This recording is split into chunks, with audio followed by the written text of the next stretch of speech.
It's the Book ELII. It's the Book ELII show, live and direct from the LRT Living Room Talk. We got interviews, music, celebrities, and many, many more.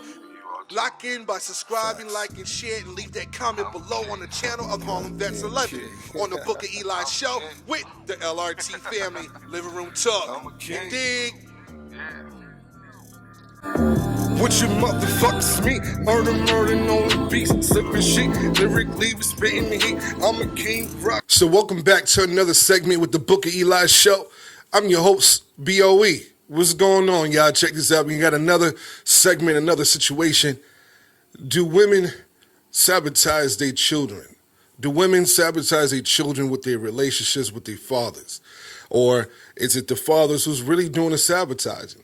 Now, you know what I mean? Let's get into this topic. I seen the topic where there was a platform of three beautiful black women, three beautiful black brothers coming together, talking about a discussion on the mothers who actually sabotages relationships with their dads or sabotage the men in general. How a lot of men either end up in jail or end up as a doughboy or end up dead at an early age because he was raised by women with no structure. So that's pretty much what I got out of the story.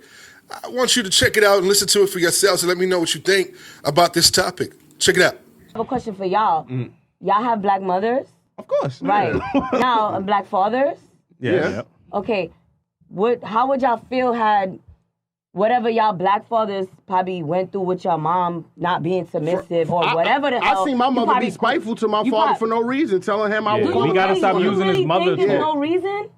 There's shit that goes on that you wouldn't know. Yeah, well, I mean, they don't tell the kids everything. But telling your son You that don't he's know gonna, what your father did put your mother through. True, right? The shit. True, right? You would never we don't know what my mother put my father your through. mom is fearing your heart. No, but you're already being one-sided. Yeah, you're being one-sided. You are. I never heard my father disrespect my mother at all in my life, no matter what she put him through. Yet my mom told me to tell my father I was going to get him deported if he come to this house. He brought me numerous shit. Throw it on the floor. This is real shit. This made me do this shit in front of this man. I speak to him now. He I know how your mother is. I never seen, out of all that shit, my father never raised his hand on her or never did none of shit. He just left.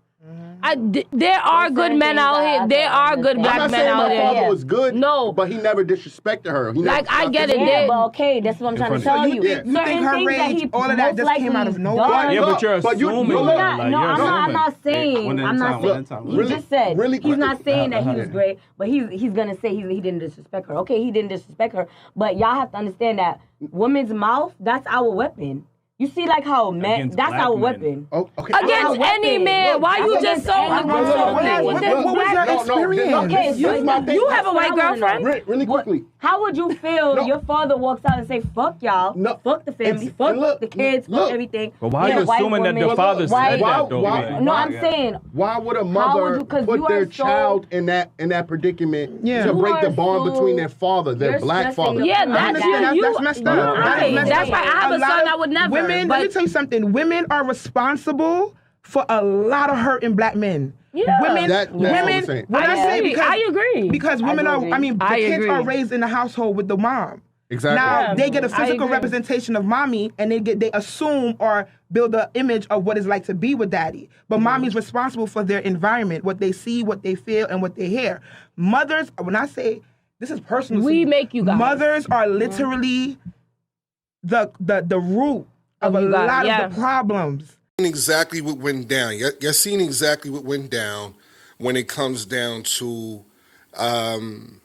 overall how women raise young boys specifically, and how women pretty much do not have the respect for their own peers. In a sense of, if you have a man, a boyfriend, or a husband, or whatever have you, the value declines, especially when you are a single mother. It declines as far as having the respect for the men.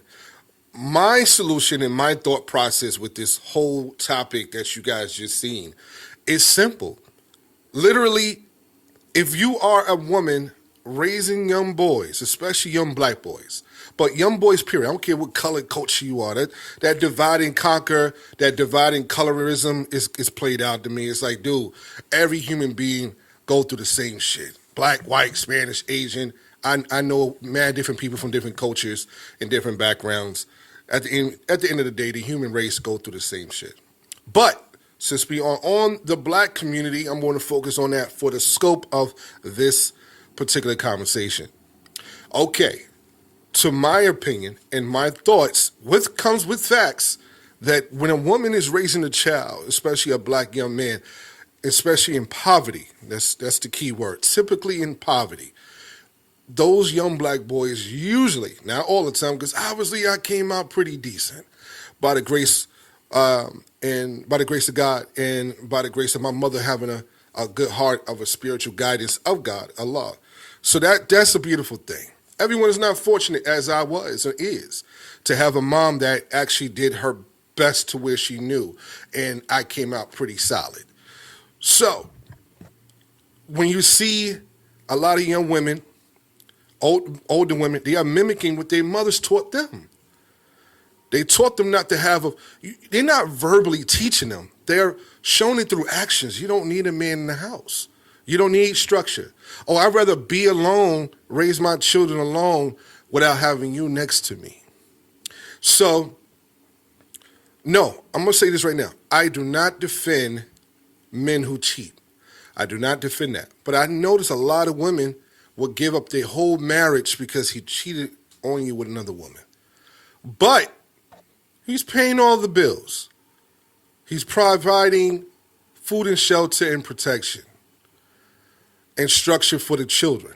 Now I'm not talking about the men who just sit around the house playing video games and he's not providing nothing to the table. I'm not talking about that. That's not a man. That's a male with a penis, and that's it. It's not a man. People need to know the differences on that. But overall, let's keep it real. The fault of it all is the man and the woman's fault. When the young boys are growing up without both parents, it's both parents' fault. But 9 out of 10, the statistic shows that women are the ones that leave the homes. So it start off with the women's fault. They'll leave like, I can't deal with this emotional damage. Women are more emotional driven and more emotional decision makers versus the schemes of things. Typically, not all women, but we're talking about majority. The majority, it is what it is. Women would go on an emotional tangent and let you know how she feels really quick. The first part of the sentence of most women would say, how I feel, how I feel this is, how I feel about that, or how I feel this should be. I feel that. It's very, very few women that talks in a sense of, my logic is this, the common sense is this, my thinking is this. No, it's my feelings. One thing I noticed that men and women don't do enough, they don't talk about what are their love languages. Like, and half of the time, y'all don't even know half of the time, y'all don't even know your love languages.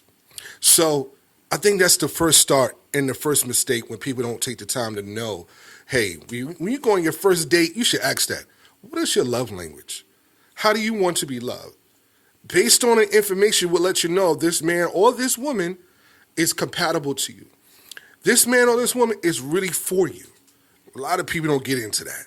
We see a whole lot of dysfunctional families raising children. Like the most precious gift that a woman can ever give a man is his legacy, his children.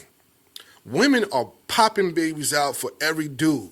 Like you go to shows like Kendra G shows, Kevin Samuels shows, some other platforms out there, and when they come on, you hear a lot of stories how a lot of women having kids by multiple baby fathers. A lot of them. And I'm like, do y'all realize you are literally the gatekeep of bringing life to this earth, to this world. You're the gatekeeper for that. And you're bringing life to every random person because your father didn't do his job. Or your mother didn't allow your father to do his job. So your father backed off. So now you suffered as a child. Now you're a grown person making the same mistakes with your children. By teaching them what being a deadbeat parent is. You know, so once again, I don't do the blame game, say, oh, it's only women's fault, oh, it's only men's fault. At the end of the day, it takes two to make things happen. It's called communication, having a dialogue. You You can't make a baby without the other man, with the man or without the woman. I know we live in a new era in today's world where people think differently and very chaotic and very dysfunctional, but you're not going to put me to think like, yeah, I'm thinking like a normal human being with a brain, like, yo, 2 + 2 is 4. We ain't going to say 2 + 2 is 100. We're not doing that. We're going to keep it simple. So once again, when you see all these women raising these black young boys, and half of the time they end up dead or in jail, want to be the toughest dude on the block, something to prove, want to be the doughboy, want to be the hustler to the hustlers, but at the end of the day, they don't have a clue. They don't have a pot to piss in, excuse me. They don't have a direction on what to be and who they want to be and what goals they want to achieve. I sound like an old head talking right now. I've been like this since I was a kid, thinking like this. Because I've seen things firsthand, how women raise children by themselves. I've seen some good ones too. There's some, mind you, I said some women now. Keep that in mind. To all the viewers that's watching, we're not talking about every woman in the world. I said most women, and I also mentioned some. I didn't say everybody. So, once again, there are, acceptance to the rules that there are some women out there that raise their children very well. I'm one of the living proof. You know what I'm saying? I don't believe in cursing at women. I don't believe in hitting women. I don't believe in degrading women. But I do believe in educating. And sometimes I notice when you run into a man who's intellectual as myself, you will sometimes run into a woman who get real defensive, like, oh, you're trying to act like you're my father, or you acting like you are better than me, or you do this, and I'm like, I'm not acting, I'm telling you. This is what it is. This is decisions you made, this is poor decisions. I can't stand when I hear women say they want a man who's a leader, but also you want him to be submissive in a sense of sensitive to sometimes every word is power. And with words, sometimes it can hurt because if you in a wrong and the man is trying to correct you, you got to take that to the chin and say, you know what? Maybe I need to learn from my mistakes and not be so offensive about, hey, he's critiquing me on my parenting, or he's critiquing me on how I speak, or he's critiquing me on how I dress. If a man is correcting you, he's letting you know how men view things. He's letting you know his perspectives. That's the men's perspective. Now the women too, vice versa. To the men, when a woman is approaching you and she's letting you know she's not tolerating this and this and this, but the women, you got to be careful how you speak to men because men are not trying to be in an argumentative situation. You got to be mindful how you speak to certain men. Because some men are going to get real emotional and they're going to feel like you're attacking them versus just being respectful and talking to them in a kind, sweet way. Everything don't have to be rah, rah, rah. When you talk like that all the time, you cannot expect anything to change with that conversation for the best, for the good of cause.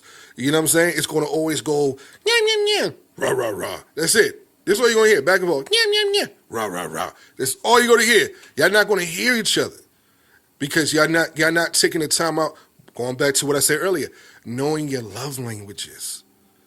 What is your love language? It's like my love language is physical touch, quality time, and words of affirmation, and gifts as a bonus because it does represent my personality and who I am and what I do.